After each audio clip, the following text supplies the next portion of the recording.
पढ़ने जा रहे हैं थर्मोडायनेमिक्स में मैक्सवेल के थर्मोडायनेमिकल रिलेशनशिप। ये हमने पहले डिस्कस किए थे, उसी को थोड़ा डिटेल में डिस्कस करते हैं कि मैक्सवेल के ऊष्मागतिकी संबंध क्या है।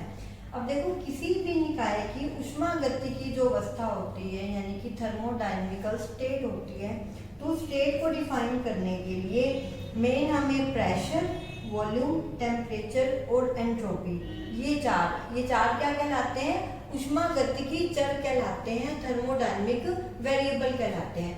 तो इन चारों की जरूरत होती है हमें किसी भी ऊष्मागतिकी अवस्था को बताने के लिए या परिभाषित करने के लिए। इनको क्या कहा जाता है? इन्हें ही थर्मोडायनेमिकल कोऑर्डिनेट्स भी कहा जाता है, ऊष्मागतिकी निर्देशांक भी कहा जाता है। ठीक है, हम क्या करते हैं कि इन निर्देशांकों में से यानी इन चार राशियों में से कोई भी दो राशियां एक्स वाई जेड, तो किसी भी दो राशियों को तो हम मानेंगे डिपेंडेंट यानी कि असवतंत्र, और दूसरी दो राशियों को मानेंगे इंडिपेंडेंट यानी कि स्वतंत्र चर। ठीक है, तो इन राशियों में से किन्हीं भी दो के स्वतंत्र रूप से कोई भी मान हो सकते हैं। तो दो के स्वतंत्र रूप से कोई भी मान हो सकते हैं और बाकी दो के मान इनका यूज करते हुए हम निकाल सकते हैं। ऐसे कुछ संबंध ही मैक्सवेल ने दिए थे जिसे मैक्सवेल के ऊष्मागतिकी संबंध कहते हैं। ठीक है, अब दो संबंध तो ऊष्मागतिकी के फर्स्ट और सेकंड लॉ पर ही आधारित है।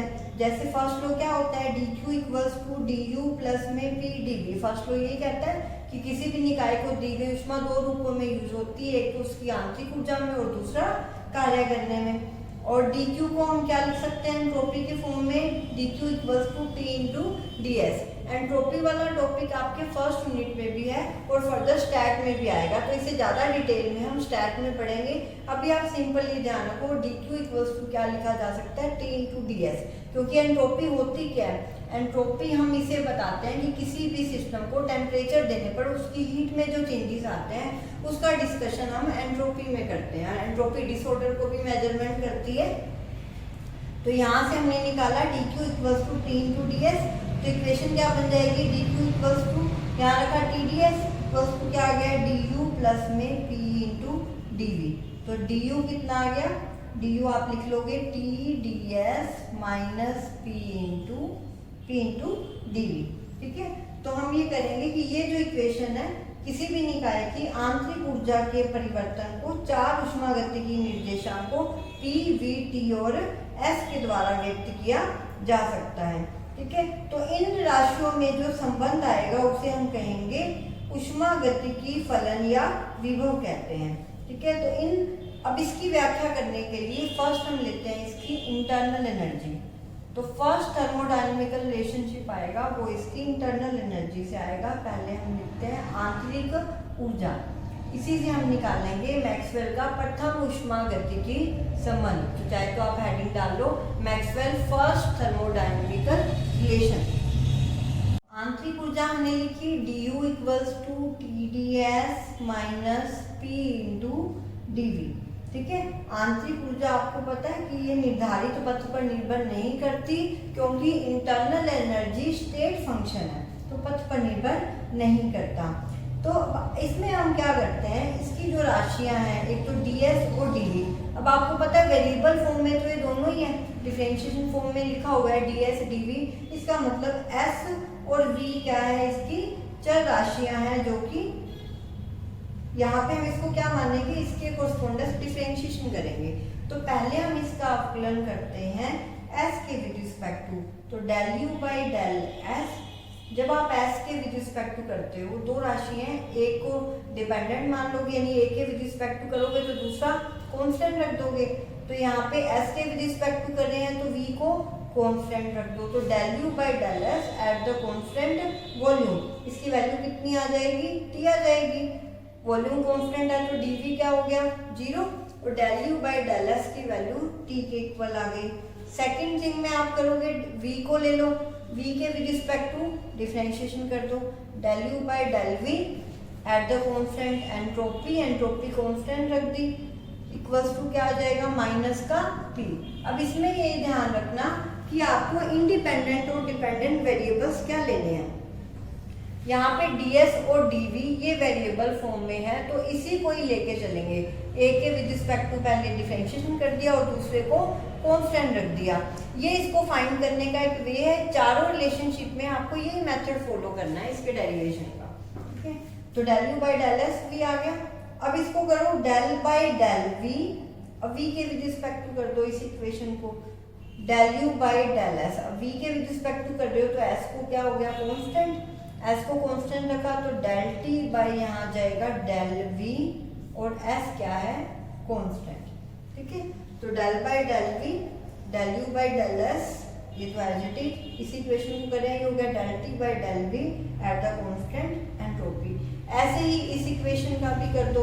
इस इक्वेशन का करोगे तो ये हो जाएगा del by del s del u by del v, entropy के विद रिस्पेक्ट टू कर रहे हैं तो v को कांस्टेंट, ये हो गया माइनस का del p by del v del s और कांस्टेंट है वॉल्यूम। ये इक्वेशन मान लो फर्स्ट और ये है सेकंड।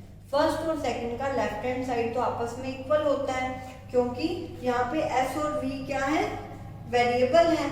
फॉर एग्जाम्पल x और y वेरिएबल हो तो हम ऐसा लिख सकते हैं del by x del x into del by del y, ये इक्वल होगा del by del y into del by del x के। तो इसका यूज करते हुए ये पार्ट इक्वल हो जाएंगे, तो फर्स्ट और सेकंड इक्वेशन इक्वल हो जाएगी और यही मैक्सवेल का प्रथम ऊष्मागतिकी संबंध है। तो फर्स्ट इक्वेशन हो जाएगी del T by del v at the constant entropy equals to minus del p by del S at the constant volume. कि ये आ गया मैक्सवेल का प्रथम ऊष्मागतिकी संबंध। अब मैक्सवेल का सेकंड थर्मोडायनेमिकल रिलेशन निकालना है, द्वितीय ऊष्मागतिकी संबंध निकालने के लिए हम हेल्महोल्ट्ज फलन का यूज करेंगे। तो ऊष्मागतिकी के प्रथम और द्वितीय नियम से अभी हमने इक्वेशन लिखी थी du equals to t D S minus d डब्ल्यू लिख लो या pdv लिख लो, एक ही बात है। ठीक है, अब हम ऐसे प्रोसेसेस की बात करते हैं जिसमें सिस्टम और एनवायरमेंटल के बीच में एक्सचेंज ऑफ हीट पॉसिबल हो। ठीक है, यानी समतापी प्रकरण की बात करो आपका ताप ऊष्मा का जो विनिमय है वो संभव हो सकता है और ताप स्थिर रहे, यानी समतापी प्रकरण की बात करें तो टी डी एस को आप डी इंटू टी एस भी लिख सकते हो अगर ताप नियत रहता है। ताप नियत रहने की कंडीशन उसमें ऊष्मा का आदान प्रदान होना चाहिए, तो ऊष्मा का आदान प्रदान होने से उसमें ताप नियत रहता है। तो समतापी प्रकरण के लिए हम टी डी एस को डी टी एस लिख सकते हैं, क्योंकि टी कांस्टेंट है बाहर आ जाएगा तो टी डी एस लिखा जा सकता है। तो इसका यूज करते हुए डी यू की वैल्यू क्या आ जाएगी, D into t S minus में डी डब्ल्यू। अब इसको आप यहाँ पे राइट हैंड साइड में ले जाओ, डी डब्ल्यू को वहीं पर रहना है तो इसे लेफ्ट ले जाओ, तो D U minus T S, D common ले लिया, इक्वल्स टू क्या आ गया माइनस का डी डब्ल्यू।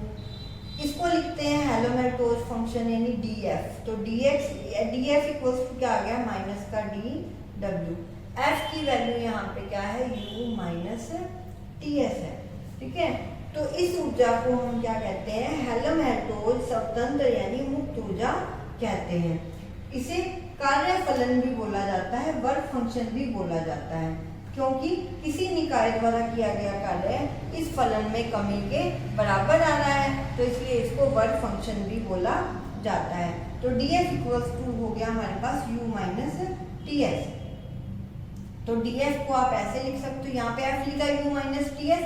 अब डी एफ को कैसे लिखोगे, D U minus D of T S.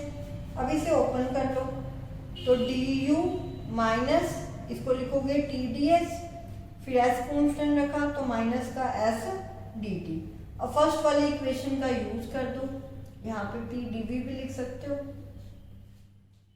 First वाली इक्वेशन का यूज करोगे तो D U minus T D S minus S D T, D you की वैल्यू पुट कर दो T D S minus P D V, minus का हो गया टी डी एस और माइनस का एस डी टी।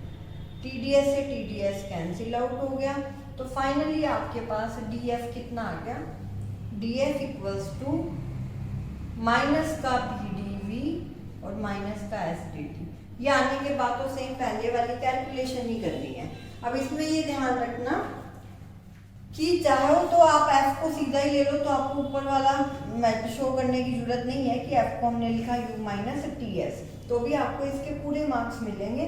तो d f equals to minus P D v. अब यहाँ पे वेरिएबल क्या है, वी और टी है। इक्वेशन देख के आपको पता चल ही रहा है कि डी वी और डी टी, इसलिए वेरिएबल को वी और टी लिया है। तो वेरिएबल में कंफ्यूज मत होना कि वेरिएबल कौन से लिए, वेरिएबल इक्वेशन के अकॉर्डिंग ही लिए हमने। अब v और t के विद रिस्पेक्ट टू आंशिक अवकलन करेंगे, a के विद रिस्पेक्ट टू करेंगे तो दूसरा कांस्टेंट कर देंगे। तो पहली इक्वेशन हमारे पास क्या बनेगी, del f by del v, यानी कि v के विद रिस्पेक्ट टू किया तो t को कांस्टेंट रख दो, माइनस का क्या आ गया t। अब सेकेंड इक्वेशन क्या होगी, del f by del t, अब यहाँ कांस्टेंट रखोगे v को तो इक्वल्स टू आ गया माइनस का s। तो पहले वाला प्रोसीजर ही फॉलो करना है और कुछ भी नहीं है। तो सब में मेथड सेम है और बड़े क्वेश्चन में आता है ये question, del F by del v. अब इसका डेल बाई डेल टी के विद रिस्पेक्ट टू कर दो, तो del F by del v as it is लिख दो, टी इक्वल्स टू माइनस में ये हो जाएगा del p by del t और वी कांस्टेंट। ऐसे ही इस इक्वेशन का भी लिख दोगे, तो ये v के भी रिस्पेक्ट टू करोगे तो del by del we del F by del t और t को कांस्टेंट रखना है, तो माइनस में del s by del v and t constant. ये सेकंड रिलेशनशिप आ गया। अब वही x और y, जैसे अगर पार्शियली डिफरेंशिएशन करते हो तो del by del T del F by del V equal होगा del by del we del by del T के। तो इसको यूज करते हुए ये इक्वेशन फर्स्ट और सेकंड इक्वल आ जाएगी, माइनस से माइनस कैंसिल आउट हो जाएगा, del p by del t at the constant volume equals to del s by del v at the constant temperature. ये है मैक्सवेल का सेकंड थर्मोडायनामिकल रिलेशनशिप यानी द्वितीय उष्मागतिकी संबंध।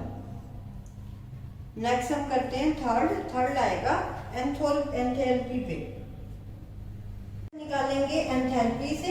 एंथैल्पी को टोटल हीट फंक्शन भी कहा जाता है, निकुल ऊष्मा फलन बोला जाता है।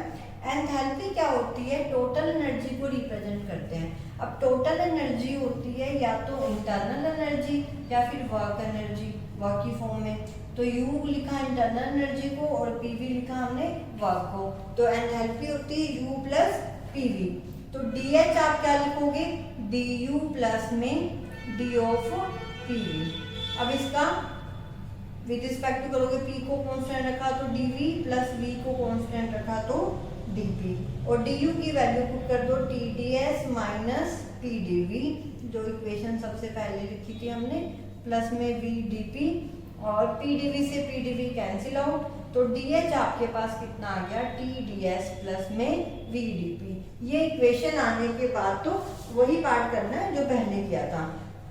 अब अगर हम कहें कि प्रेशर कांस्टेंट है, प्रेशर कांस्टेंट है तो dP क्या हो जाएगा 0, तो उस कंडीशन में DH क्या हो जाएगा TDS के इक्वल आ जाएगा, यानी कि एक्सटर्नल सोर्स से निकाय को दी गई ऊष्मा की मात्रा है, इसलिए H को ऊष्मा फलन कहा जाता है। उसके बाद कैलकुलेशन है, पहले तो S और T। अब यहाँ पे वेरिएबल्स कौन से होंगे, S और T होंगे, क्योंकि DS और DP लिखा हुआ है। तो del H by del S कर दो। पहले तो S के विद रिस्पेक्ट टू डिफरेंशिएशन, तो P को कांस्टेंट रखा इक्वल्स टू T आ गया। फिर del H by del P करोगे तो डेल P तो S को कांस्टेंट रखोगे तो यहाँ पे V आ जाएगा। फिर अगेन P का और S के विद रिस्पेक्ट टू सेम वैसे ही करना है जैसे पहले किया था। तो ये इक्वेशन मान लो फर्स्ट और सेकंड। अब इसका दोबारा करोगे फर्स्ट का तो डेल बाई डेल P और ये हो जाएगा del H by del S equals to क्या हो जाएगा del T by del P और एंट्रोपी कांस्टेंट। और सेकंड इक्वेशन का करोगे तो del by del S del H by del P at the constant S equals to क्या आ गया del V by del S at the constant pressure. अब इन दोनों इक्वेशन को कंपेयर कर लो थर्ड और फोर्थ। लेफ्ट हैंड साइड दोनों इक्वल हैं तो दोनों राइट हैंड साइड भी इक्वल होगी। तो इक्वेशन क्या आ जाएगी आपके पास, del T by del P at the constant entropy equals to del V by del S at the constant pressure. ये है मैक्सवेल का थर्ड थर्मोडायनेमिकल रिलेशन यानी तृतीय उष्मागतिकी संबंध। अब हम निकालते हैं मैक्सवेल का फोर्थ थर्मोडायनेमिकल रिलेशनशिप। तो मैक्सवेल का fourth thermodynamical relationship Gibbs function पे बेस है। तो फोर्थ में हम निकालते हैं गिब्स फंक्शन यानी कि गिब्स फलन। अब गिब्स फलन क्या होता है, पहले हमने ये कहा था कि अगर कोई प्रोसेस है तो आइसोथर्मल लिया था फर्स्ट के लिए। तो अब हम कहते हैं यदि कोई प्रकरण समतापी और साथ ही समदाबी है तो उसमें जी का मान नियत रहता है। जी क्या होता है, u minus T S plus PV. G को लिखते हैं एफ प्लस पीवी। तो यहाँ और एंथैल्पी एच इक्वल्स टू क्या होती है, u प्लस पीवी। तो उसका यूज करते हुए यहाँ पे आप डी जी की वैल्यू निकालोगे। अब एंथैल्पी हमने लिखा था डी एच, कितना लिखा था, t D s plus v d P.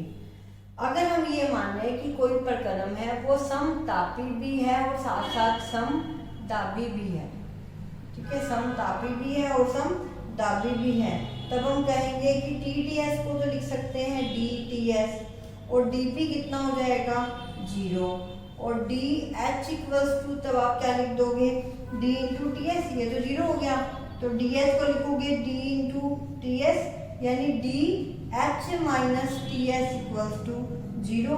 इसे क्या लिखते हैं, डी जी इक्वल्स टू 0, जहाँ पे जी है गिब्स फलन जिसे हम लिखते हैं एच माइनस टी एस। तो ये कांस्टेंट वैल्यू है, यहाँ से यही पता चल रहा है डी जी 0 होने का मतलब जी क्या है, एक कांस्टेंट है। तो इसको अगेन फर्दर क्या लिखा जा सकता है, एफ प्लस पी वी। तो इसको नियत दाब पर उष्मागतिकी विभव यानी थर्मोडायनेमिकल पोटेंशियल या गिब्स फलन कहते हैं। अब इसका फॉर्मूला यूज करते हैं, डी जी इक्वल्स टू है एच माइनस टी एस। तो यहाँ पे लिखो d g equals to h minus T s और एच को हमने क्या लिखा था, u प्लस पी। एच को लिखा था u plus p v minus T s. तो डी जी इक्वल्स टू क्या आ जाएगा, यहाँ पे g की value h minus T s, तो डी जी हो जाएगा डी यू, ये हो जाएगा p D v plus v d p minus S D t minus T D s. D you की वैल्यू पुट कर दो यहाँ पे, डी यू की वैल्यू क्या है, t D S minus P D we.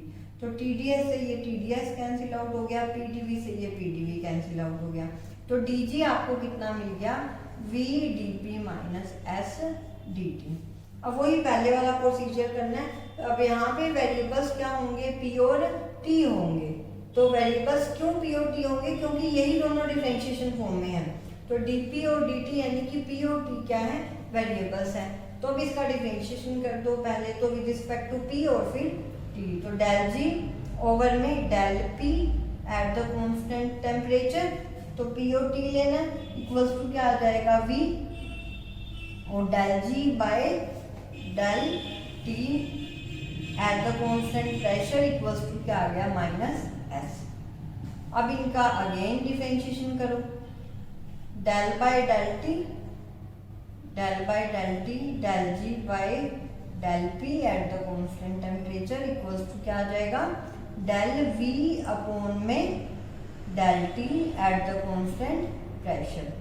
ऐसे ही सेकेंड इक्वेशन का करोगे तो del by del P del ji by del T at the constant pressure equals to minus का डेल एस ओवर में del P at the constant temperature. इन दोनों equation को इक्वल रख दोगे क्योंकि del by del T del by del P ये भी क्या है, इंडिपेंडेंट वेरिएबल्स मानेंगे, समतल चर है, तो इनको ऐसा लिखा जा सकता है। तो फर्स्ट और सेकंड से आपको रिलेशन मिला, del v by del T at the constant pressure equals to minus del s by del P at the constant temperature. ये है मैक्सवेल का चतुर्थ उष्मागतिकी संबंध यानी कि फोर्थ थर्मोडायनेमिकल रिलेशनशिप। तो मैक्सवेल के जो संबंध है वो चार फलनों इंटरनल एनर्जी, हेल्महोल्ट्ज़ और एंथैल्पी और गिब्स फंक्शन से हमें प्राप्त होते हैं। तो इन चारों फलनों को क्या कहा जाता है? एक तो U, F, H और G, ये चारों फलन कहलाते हैं ऊष्मागतिकी विभव यानी थर्मोडायनेमिकल पोटेंशियल, क्योंकि इनसे हम क्या करते हैं? स्वतंत्र चर राशि के सापेक्ष अवकलन द्वारा इन इक्वेशंस को प्राप्त करते हैं। तो इन ऊर्जा फलनों को विभव कहा जाता है और इनको ऊष्मागतिकी चर राशियों की फॉर्म में भी एक्सप्रेस किया जा सकता है। मैक्सवेल के ऊष्मागतिकी संबंध आपको याद भी होने चाहिए, क्योंकि ये आगे इक्वेशंस में भी यूज करोगे और फर्दर इसकी एप्लीकेशंस पढ़ोगे तो एप्लीकेशंस में भी यूज होंगे। तो वो कैसे याद रखोगे, वो मेथड देखो। सबसे पहले आप ये ध्यान रखो TVPS, ठीक है। इससे आपको मैक्सवेल का प्रथम ऊष्मागतिकी संबंध कैसे मिलेगा? फर्स्ट रिलेशन क्या है? del T by del V del P by del S। आप इसको अब अपने तरीके से याद कैसे भी रख सकते हैं, या फिर आप इसे यूं ध्यान रखो special programme on TV, cyclic order में चलना चाहिए, स्पेशल प्रोग्राम ऑन टीवी। ये ध्यान रखना, अगर ऑर्डर साइक्लिक नहीं होगा तो इसकी इक्वेशन गलत हो जाएगी। तो हमने यहाँ पे लिखा है SPTV, और जहां भी जिस इक्वेशन में आपको S और P साथ में मिले तो आप माइनस का साइन लगा देना। S और P साथ में आए तो माइनस का साइन लगा देना। तो इससे पहले हम फर्स्ट इक्वेशन लिखते हैं। फर्स्ट इक्वेशन क्या होगी? del T by del V, और इधर से क्या हो जाएगा? del P by del S। अब ये तो आपको पता ही है कि ये कांस्टेंट, अगर वेरिएबल V और S है, यहाँ V आ गया तो ये S कांस्टेंट, यहाँ S आ गया तो V कांस्टेंट, यहाँ P और S आपको एक साथ मिले तो माइनस का साइन आ जाएगा। क्योंकि चारों इक्वेशन वैसे लर्न रखनी बहुत टिपिकल है, तो इसको आप किसी तरीके से याद रख सकते हो। ये तो हमने फर्स्ट रिलेशन लिखा। सेकंड रिलेशन लिखने के लिए क्या करना है आपको कि T और S को आपस में इंटरचेंज कर देना है। ये T और S को आपस में इंटरचेंज कर दोगे तो आपको सेकंड रिलेशनशिप मिल जाएगा। तो T और S को इंटरचेंज कर दो, यहाँ S लगा दो और यहाँ T लगा दो, तो ये क्या हो जाएगा?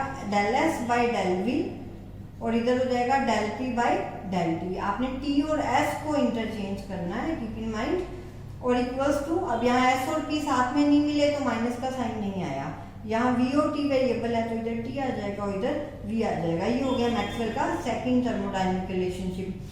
थर्ड के लिए आपको ये भी डायगोनल में ही इफेक्ट करना है, ये V और P इंटरचेंज कर दो, तो P की जगह V और V की जगह P कर दो, तो del T by हो जाएगा del P, और इधर हो जाएगा del V by del S। अब कांस्टेंट P और S है तो यहाँ S आ गया और इधर P आ गया। P और S साथ में नहीं मिले तो माइनस का साइन नहीं लगाना। अब मैक्सवेल का फोर्थ थर्मोडायनेमिक रिलेशन जब आप लिखोगे तो फोर्थ थर्मोडायनेमिक रिलेशन के लिए आप इन दोनों को अब आपस में इंटरचेंज कर देना, यानी कि टीवी को उल्टा कर देना और PS को उल्टा कर देना, क्योंकि डायगोनल तो दोनों यूज कर चुके हैं, अब आपको पूरा ही चेंज करना पड़ेगा। यानी del V by del T, इसको उल्टा लिख दो, यानी फर्स्ट वाली को उल्टा करके लिख दो, इक्वल्स टू क्या आ जाएगा? del S by del P।